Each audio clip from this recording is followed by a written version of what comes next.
Hi, boys and girls. Hi, teachers. Miss Cindy. Miss Jill. And, of course, your lovely friend Clifford. Wow, what is he wearing today? Those look like science experiment goggles. Oh, to protect your eyes when Oh, you do experiments. he is doing science experiments. Wow. Well, this will be fun. Yes, I am super excited. You know what? He's going to actually go with outdoor science next week. Yes. Outdoor And when you science. do outdoor science, one thing to remember is it doesn't really matter what it looks like in the end. Okay. For these experiments, it's all about the process. Yes, I love the it. experience, the memories, and of course, the pictures. Oh, lots of pictures, lots of pictures. So did Clifford give you any ideas of what we might be doing next week? He did. He gave us so many ideas. So there are a lot of different things that you guys can be doing next week with your kids. Again, a lot of these activities you can do outside. So we'll kind of talk about teachers. You have this packet here, but you guys... And I don't know that we have, if you want to show them the microscope. I don't know that we have microscopes, but I know we have magnifying glasses. Magnifying glasses. Yes. And we obviously have science goggles. I would love for them to take grass and use the magnifying glasses and lift it up. Yeah. And did you know that you can make the grass look huge or little tiny? Maybe you could even find like a ladybug on it or something. The garden might be a great place with magnifying glasses. Yeah. I haven't seen a picture of what's growing in the garden lately. I haven't either. Maybe we should have the kids check on that. Can you guys check on the garden for us? See what's growing. And actually, if they could, you know what? I think that they need pictures around the garden. Yeah. Maybe take some sidewalk chalk and draw our garden on the garden box. Yeah, because I don't know what vegetables are growing. There should be tomatoes and cucumbers and strawberries, but strawberries are a fruit. Yes, maybe Miss Brenda would like some of those if they're ready for the kids to eat. Yeah, but don't pick them until your teachers say. Yes. All right, so that's one science experiment outside. Really talking about growing things. Well, and if they're going to do some checking on the garden and cooking, you could do a lot of measurement, but that's not what that one says, Miss Jill. You could do measuring. So I know Clifford has taught them how to measure with a ruler. Yep. But this measurement is like with a measuring cup, and I know we have a lot of those We around. do have a lot of measuring cups. But they can take measuring cups. You know where it's great for measuring cups? The mud kitchen. Oh, yeah. Well, yeah, you could even have recipes. You could have actual recipes to measure, or you could make a mud pie and have a recipe. You guys could get a bucket of water, measuring cups, those I feel pans. like we used to have recipes out there of how to make a mud pie. Oh, I wish teachers could print some, maybe like 2 or 3 recipes. Water, 2 cups of sand. That would be so fun. If you guys want to make our mud kitchen a really cool experience for the kids, I think that'd be great. So I love that. Lots of fun things to do that's already out there, but there's also things you can do to bring out there for even more learning. Okay, sure.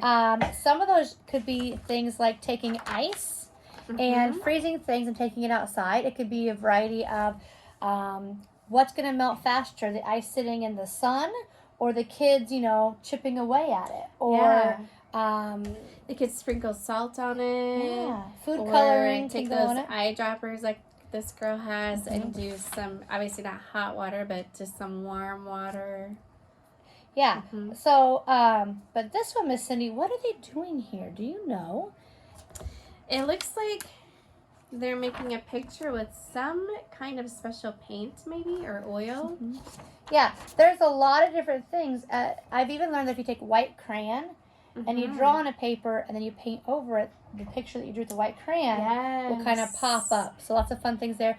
Dipping chalk in water. That makes it really cool. Lots of mixing things. If you guys want to do like a cooking thing, let Brenda know. Like one easy, just add water type cooking thing. There's like cookies you can do that with. That's experiments. Another thing that we thought would be really fun is an elephant toothpaste science experiment. We'll have to see what ingredients we need with that, but I've heard it's really exciting. Yeah, I think there was like 2 or 3 ingredients. Okay. Another one is You could do Kool-Aid and rock candy, or my favorite is I've actually taken, there might be a picture of it with the water jars. There is. The xylophone. The xylophone. Put water in some jars, and then you could do like different levels of water in the cups, and the kids can hit them with like a little stick or a little spoon, and it will make music. So I'd love to see that. Again, that would be with supervision because it is with glass jars. And I know we have spray bottles, and even like ketchup, mustard, squirt bottles, I think. And this is even a cool thing too. Science experiments don't always have to be messy. This one is the sun, using the sun and the cups to make reflections. So we'll get some of those clear cups for you guys for next week to see what reflections happen on the ground. So lots of fun things there, but spray bottles with food coloring and chalk. Red Room did a really cool science experiment. Yes, the spray on the fence. So I'm not sure if they used like a shower curtain or what they painted on it. They did all these really cool things. So definitely Red Room, if you have a picture of that, share it with everybody because I thought that was really, really creative. And today's Thursday, so you're definitely going to want to figure out what supplies you need so you can fill out the supply request because some of these things we have and some you might be missing one ingredient, which you'll need to know what that is. Exactly. Also, a great science experiment, you can do so much with this, is bubbles. You could make giant bubbles. You could do food coloring bubbles. You could even take, now again, you have to, pre-K only probably, but the teacher might do it for the kids to see. You could take a cup and blow with a straw into the bubbles, and it will just bubble up all around it, but don't drink that one. Lots of fun things there. Kids are just fascinated by bubbles. Paintbrush and bubbles. They can paint the slides and all that stuff out there. Which will ironically wash it. It will. So we're really excited about some of those. You could bring your classroom chairs outside for a bubble wash. I mean, they're learning a lot. Water, they can paint them with water. They're learning a lot just how water works. Talk about like evaporation and things like that with your kids. There's a lot of fun stuff to do. But I will tell you, we're researching this, but teachers, there's thousands of things out there, and one of the things that we have researched for you is this is like one of the creative curriculum because that's our curriculum that we use. But one of the books it in the meeting room. But I'm going to ask that this book stays in the meeting room. That if you are there over a nap time, flip through it for a few minutes. Take pictures with your phone. Yeah, photocopy it or take pictures with your phone. But like I took a picture or photocopy one of the pages. But we should see a ton of sand and water next week. That should be a huge thing I'm happy seeing next week.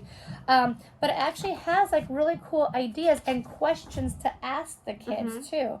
And some of the pages tell you when you're observing what to look for, what questions to ask, how to set it up. Yeah. One of the things here it says talk to the kids between dry sand and wet sand. How does it feel? So the word like talk about how does the sand, describe the feel of the sand as it pours out of the cup. Giving them these words, these vocabularies are really going to help them. And a lot of predicting. So they funnels. Can predict what's going to happen. How much water will fit in a certain container or which will have more or... Yeah, funnels I haven't seen in a while. Those are super fun. Yeah, even will dry sand flow through a funnel the same way wet sand will. So these are the science experiments that will really help them learn about the world around them. They can take their rulers outside with supervision, and they can measure how tall the items are in the garden.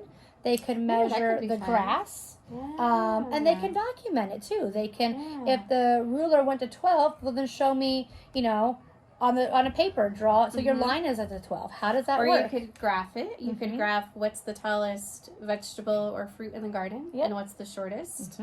Those are a lot of things, especially in the kindergarten world, that they're going to hear a lot of predicting, graphing, comparing. In the world of elementary education, they'll say, just getting the information is the first step, but all of the knowledge comes with the questions you ask them. It does. Well, even when you're talking to the kids and you're doing the water play, talk about how water with mud, like the beach, how it's maybe not clear, how, in the water table, you can see the bottom of it. How do you know when the water is dirty? Different things to kind of help them have the vocabulary to learn all about the things going on. And oh, yes. Okay, so Miss Cindy grabbed something. Well, and Clifford's going to pause. He brought something and he hid it. So Miss Cindy told Clifford she'd grab it for him. We got to show you this, guys. And teachers, we may be just as excited about this as Clifford is. Wait, what is that? It's movie star glasses. Movie star glasses. There we go. Yeah. Wait. Did you know he's going to be a movie star? Clifford is a movie star? Mm-hmm. No way. Are you... There's a movie. I don't remember exactly what it's called, but it has Clifford in the movie. Okay, we should totally go for a teacher's night to the Clifford movie whenever it gets released. It's we'll put a there's YouTube real trailer. people in the movie. Yeah. But Clifford is animated, kind of like if you boys and girls have seen Alvin and the Chipmunks. It's kind of like that. But Clifford in this movie is huge. We should totally go see the Clifford movie. How fun. Oh my gosh, Clifford, you're going to be in a movie? Maybe the boys and girls can watch. I believe you can watch the trailer of it if you we'll put a link on the page. Okay. Okay. Well, guys, lots of fun stuff. I want to see a lot of sand and water, outside stuff next week. If you think of something really cool that we haven't shared, share with everybody. That's what it's all for. And if you have goggles, I know some rooms do, let everybody know if you have them and we can share them. And I mean, they're just kind of fun to look at. So. Yeah. But we'll make sure that we have funnels, measuring cups, food coloring, and stuff. So, but definitely look at what you think you'll need for supplies ahead of time. I agree. All right, guys. Bye. Bye.